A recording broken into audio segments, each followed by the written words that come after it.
This is one of the easiest tricks you can do to fool your friends, family, and anybody that you meet. Your spectator's chosen card is lost in the middle of the deck, yet somehow they find their own card with their own hands. All you need is a normal deck of cards, so grab a deck of cards and follow along. But first, let's start with a quick performance of this effect.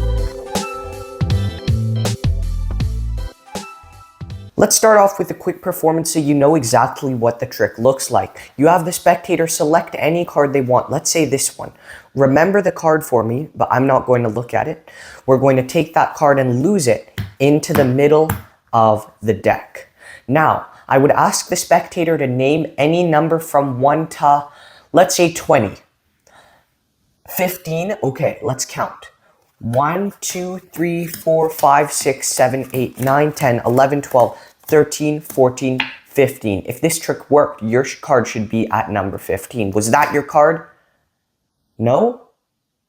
Oh, well, maybe it's because I didn't have the magic touch. You have the magic touch. That's right, you. If I give the deck to the spectator and they have the magic touch, they can count 1, 2, 3, 4, 5, 6, 7, 8, 9, 10, 11, 12, 13, 14, and 15. And because they have the magic touch, they landed directly on their chosen card. And that is the trick. Let's learn it right now. What makes this trick really special is not only the fact that it looks like you messed up, but then the trick goes well, which blows their expectations away, but also the magic happens inside of the spectator's hands. So they feel special. They feel like they are the ones doing the magic, which is always a great thing. All you need is a deck of cards. I like to use Bicycle, but the brand of cards doesn't matter. It can be a shuffled pack. It can be a borrowed pack. All that matters is that it's a deck of cards. You would have the spectators take a card, any card. It really doesn't matter. In this case, we're using the 2 of diamonds. So at this point, it's going to look like you're taking that 2 and putting it in the middle of the deck, but you're not. In fact, what you're doing really is you're going to first cut about half the deck like this. This is about half. So they're about equal packets. You would have them place the 2 on this packet, and when you do this, it looks like you're putting the cards right back on top and there's nothing funny going on, but in reality, there's a break. See, this is a pinky break. I have a pinky break right above their card.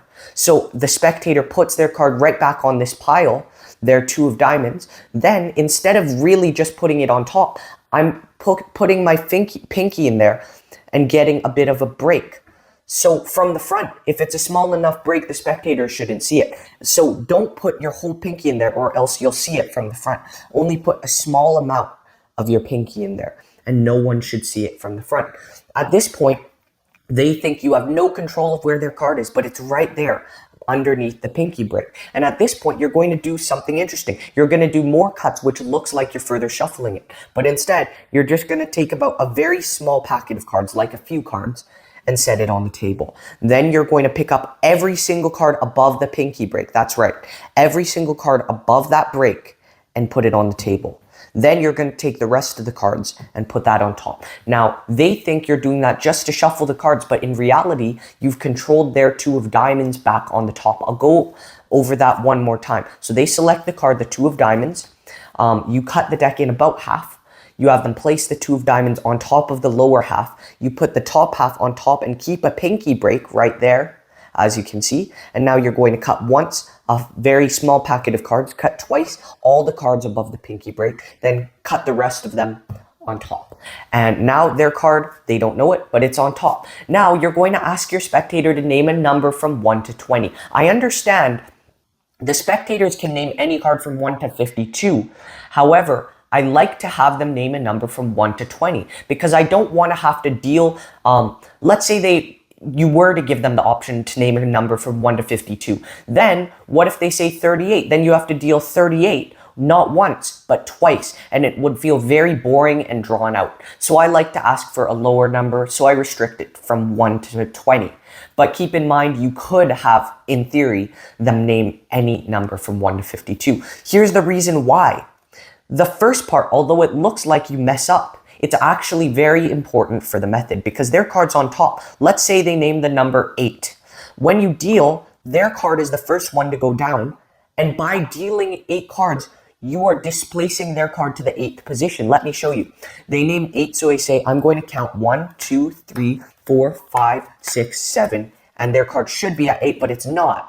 And at this point, it looks like you messed up, but really it's all going according to plan because right now, their card is now positioned 8th from the top after you just dealt them down. See, when you put this pack back on, their card is at the bottom of this mini stack. So it's in the 8th position. And this works no matter the number. So I'm going to keep their card face up just so you can see exactly how everything's happening. Let's say they name the number 11. You'd count 1, 2, 3, 4, 5, 6, 7, 8, 9, 10, 11. And that's not your card. Oh no, that messed up. But don't worry. Maybe it's because I don't have the magic powers. That's my presentation. That's what I tell the audience. Then I put this back on top and I give it to them and then they deal 11. And you've already displaced their card to 11 by just doing that deal sequence. So when they count 1, 2, 3, 4, 5, 6, 7, 8, 9, 10, 11, their card is going to be at the 11th position. And that is a very strong card effect. You can perform it anytime, anywhere, completely impromptu. I hope you enjoyed this tutorial. Please subscribe for more, and I'll see you next time.